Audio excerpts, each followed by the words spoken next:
जय श्री कल्कि। ओम नमो भगवते वासुदेवाय। जो परिस्थितियाँ इस समय दिखाई पड़ रही हैं उसे लेकर लोगों के मन में शंकाएं उत्पन्न हो रही हैं। क्या हमारे देश में आने वाला समय बड़ा तेल संकट के लिए जाना जाएगा? क्या हमारे देश में महंगाई इतनी बढ़ जाएगी कि लोग सड़कों पर उतरेंगे और लॉकडाउन लग जाएगा? क्या हमारे देश में आने वाला समय भयावह है?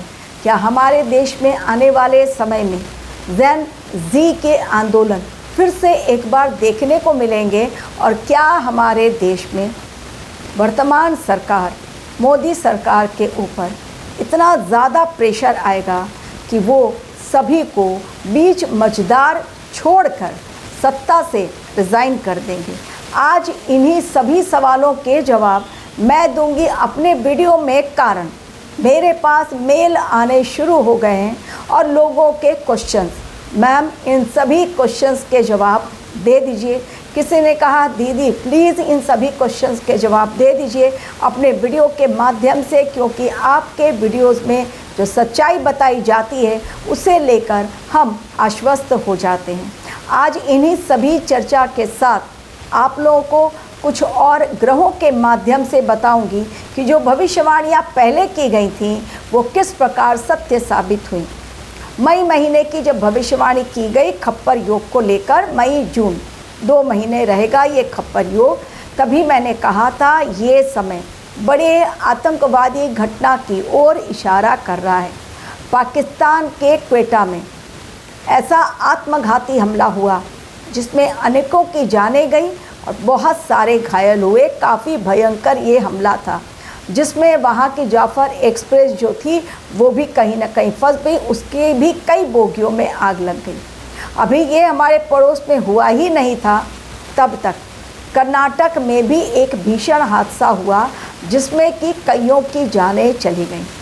कर्नाटक का हादसा, क्योंकि मैंने कहा था इस समय केवल आतंकवादी हमला नहीं बल्कि रोड एक्सीडेंट्स और ट्रेन एक्सीडेंट्स, प्लेन क्रैशेस की घटनाएं भी इस समय दिखाई पड़ेंगी। अभी कर्नाटक और क्वेटा में हादसे खत्म नहीं हुए और लोगों की मौतें नहीं हुई। 24 मई के दिन 25 मई की सुबह सुबह फिर से आ गई एक दुखद घटना की न्यूज़, और वो ये कि महाराष्ट्र के महाबलेश्वर से आते समय बीच खाई में एक कार गिर गई और 8 लोग जो सवार थे उनकी दर्दनाक मौतें। 25 मई को ही अभी ये भी खत्म नहीं हुआ था दुखद हादसा।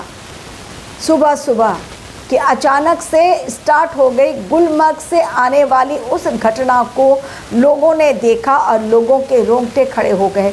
जो मैंने कहा था इस समय बुद्ध देव हैं अस्त्र, तो संचार व्यवस्था होगी ठप और कई जगहों पर टेक्निकल प्रॉब्लम्स आएंगे। वो टेक्निकल प्रॉब्लम्स मैंने तो कह दिया, लोगों ने सुन भी लिया, लेकिन जब वो समय आता है तब मैं अपने वीडियो के माध्यम से प्रमाण और साक्ष्य प्रस्तुत करती हूँ कि देखिए मैंने जो कहा था वो सत्य साबित हुआ या नहीं। केबल कार अटक गई टेक्निकल प्रॉब्लम के कारण, और उस टेक्निकल प्रॉब्लम के कारण केबल कार अटकने से गुलमर्ग में जो लोग गए थे मनोरंजन हेतु सैर सपाटा करने घूमने के लिए, वो सैलानी फंस कर रह गए। 300 सैलानी फंसे।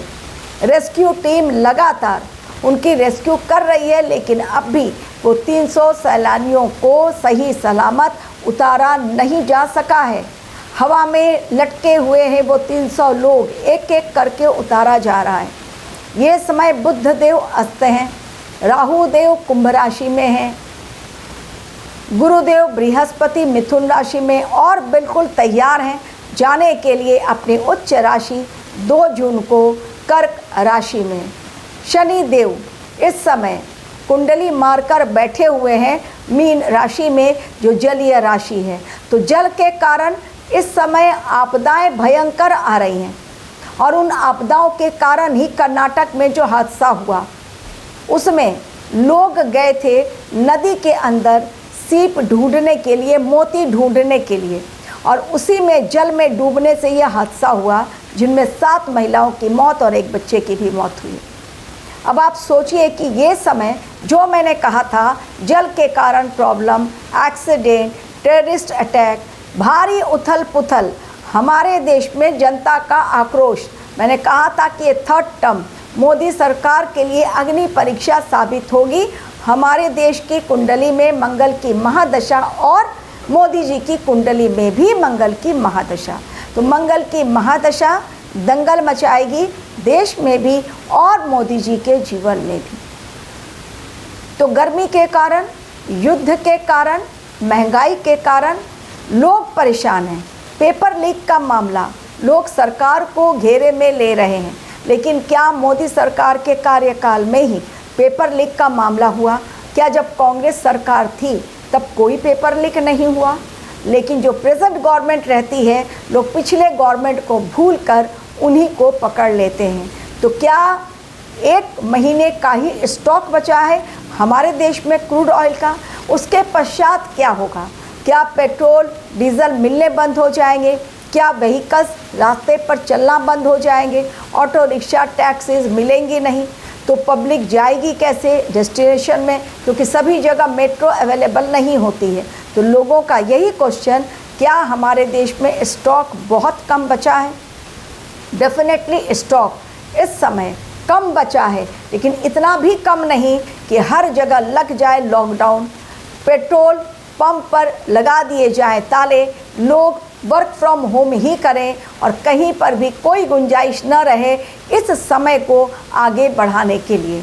समय की रफ्तार अपने आप से आगे बढ़ रही है।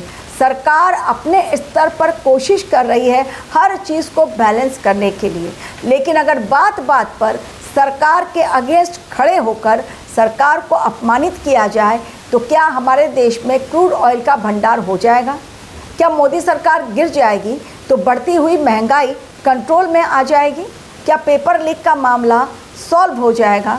एक इंसान को हटा देने से क्या सब कुछ सही हो जाएगा हमारे देश में? जो प्रेजेंट कंडीशन है, बिल्कुल नहीं, सवाल ही नहीं है। ये वैश्विक भूचाल है, वैश्विक आर्थिक संकट है। हॉर्मुज स्ट्रेट ईरान में, हमारे देश में नहीं है। तो ये आपदा कहाँ से शुरू हुई? लोग आपदा में अवसर ढूंढ रहे हैं और आपदा में अवसर ढूंढते हुए न केवल मिनिस्टर्स बल्कि एस्ट्रोलॉजर्स ने भी हाथ मिला लिया है। एक तो कॉकरोच जनता पार्टी, और उसको भी आगे लेकर जाने में मीडिया कर्मी, सोशल मीडिया इन्फ्लुएंसर, यूट्यूबर और साथ ही मिनिस्टर्स सबने हाथ मिला लिया है कि मोदी गवर्नमेंट को 2027 में गिराना है। भाई गिराओगे कैसे जब उनकी कुंडली है इतनी मजबूत? शत्रु हंता राजयोग, एक अकेला इंसान सब पर भारी है। अभी तक तो कहा जा रहा था कि मोदी ट्रंप से डरते हैं, अब तो देख रहे हैं ट्रंप के बार बार बयान कि मोदी हमारे दोस्त। भले वो चमचागिरी कर रहे हैं क्योंकि उनको दिख रहा है कि भारत कहीं भी डगमगाने वाला नहीं है जब तक मोदी सरकार है। डेफिनेटली चीज़ें महंगी हो रही हैं, वो इसलिए क्योंकि ये मिडिल ईस्ट वॉर छिड़ा है और ये आने वाले समय में और भी भयंकर महंगाई की मार होने वाली है। लेकिन कुछ समय के पश्चात रुक जाएं, कुछ समय उसके पश्चात डेफिनेटली चीज़ें संभलेंगी, रुपया होगा मजबूत। मैंने पहले भी कहा केवल 1 महीने का स्टॉक बचा है हमारे देश में, ऐसा नहीं है, उससे ज़्यादा है, 45 दिनों का या 50 दिनों का है।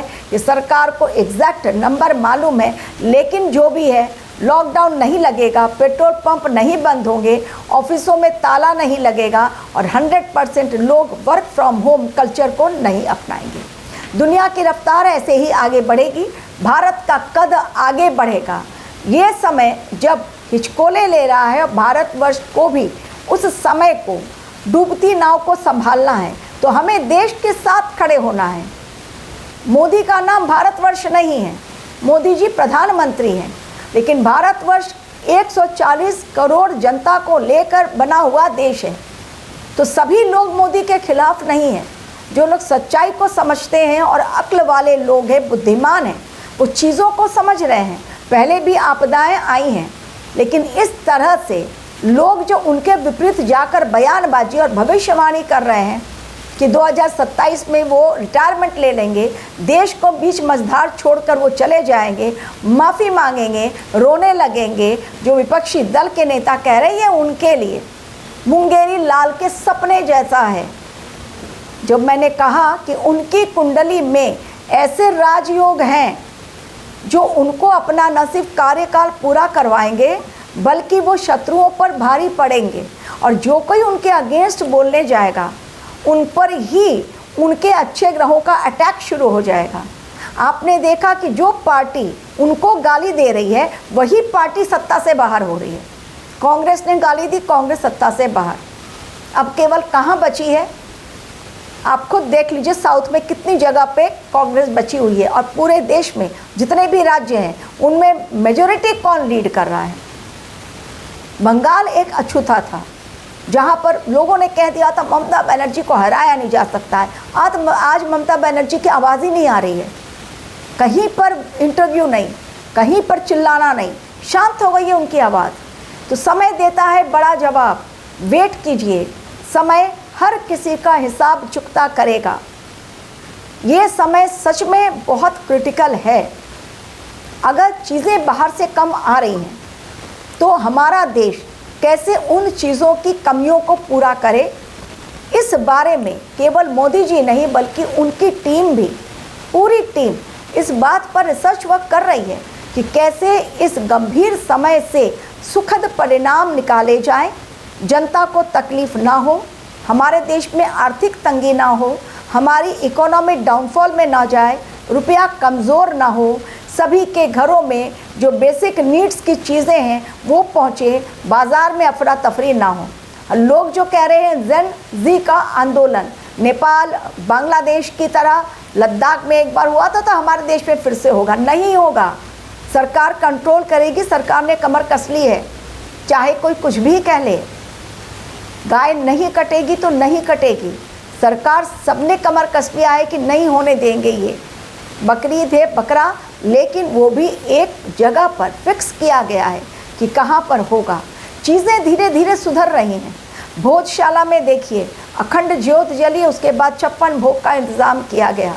जब माँ वाग देवी का दरवाज़ा खुल गया, माँ सरस्वती ने कदम रख दिया हमारी धरती पर। हमारे देश की धरती सनातन की धरती है। कैसे देवी देवतागण भगवान कल की चाहेंगे कि हमारा देश न सिर्फ बदनाम हो बल्कि हमारे देश में ऐसे हालात बने जो चुनौतीपूर्ण बन जाएं। तो भगवान का आशीर्वाद हमारे देश के साथ, यकीन मानिए चीज़ें गंभीर परिस्थितियों को निर्माण कर रही है, लेकिन ये सब कुछ कंट्रोल में आएगा। ये गंभीर समय है, ग्रहों के अकॉर्डिंग ये गंभीर समय है। लेकिन इसी गंभीर समय में जब समय बदलता है, 2 जून के पश्चात समय फिर बदल रहा है। सूर्यदेव रोहिणी नक्षत्र में 25 मई पहुंच चुके, 2 जून तक रहेंगे। तो भीषण गर्मी का प्रहार, हिमालय से ग्लेशियर्स पिघल रहे हैं और एक्सपर्ट्स चिंता जता रहे हैं कि बड़ी बड़ी नदियों में ग्लेशियर्स जो रहते थे जमे हुए, अब वो पिघल रहे हैं। उनका पिघलना कहीं ना कहीं कई राज्यों को खतरे के मुहाने पर ले जाएगा। बंगाल अभी भी खतरे से बाहर नहीं है क्योंकि फाइलें अब खुल रही हैं। ये न्याय का समय है। शनिदेव न्यायाधीश मीन राशि में बैठे हैं और अपने अंतिम नक्षत्र में पहुंच चुके हैं जो बुध देव का नक्षत्र है। तो लोगों का ज्ञान जगेगा, लोग विवेकी बनेंगे, न्याय पर लोगों का विश्वास होगा। जो भी न्याय में जो भी रिफॉर्म्स लेकर आना है, ऑलरेडी मैंने आपको प्रेडिक्शन दी है, डेफिनेटली उस पर भी सरकार काम कर रही है। सरकार के आने वाले समय में कड़े फैसले होंगे क्योंकि पेट्रोल डीजल पर कैसे अंकुश लगाई जाए। लोग जितना चाहिए उससे कहीं ज़्यादा भरवा रहे हैं, कारण भ्रम जाल में उलझ गए हैं कि लॉकडाउन लग जाएगा, पेट्रोल पंप बंद हो जाएगा, कम है हमारे देश में सब कुछ, कैसे चलेगा आगे। तो ये भीषण गर्मी है जो अकाल भी लाएगी, सूखा भी पड़ेगा और कहीं पर इतनी ज़्यादा बारिश कि उसके कारण अनाज सड़ेगा, फसलें बर्बाद होंगी। ये सब कुछ मैंने ग्रहों के चाल के अकॉर्डिंग बताया है। लेकिन ये ना सोचें कि डीजल पेट्रोल पूरी तरह से ख़त्म, गैस मिलना टोटली ख़त्म हो जाएगा और दुनिया की रफ्तार रुक जाएगी। जो हालात हैं केवल हमारे देश के लिए ही, पूरे विश्व के लिए हैं। जब तक मिडल ईस्ट का युद्ध ख़त्म नहीं होता ये हालात ऐसे ही बने रहेंगे और मिडल ईस्ट युद्ध खत्म होने के आसार नज़र नहीं आ रहे हैं। कारण 2026 युद्ध का साल है। मैंने बार बार कहा, इसमें तो अभी कई और देश जुड़ेंगे। Thank you very much for watching.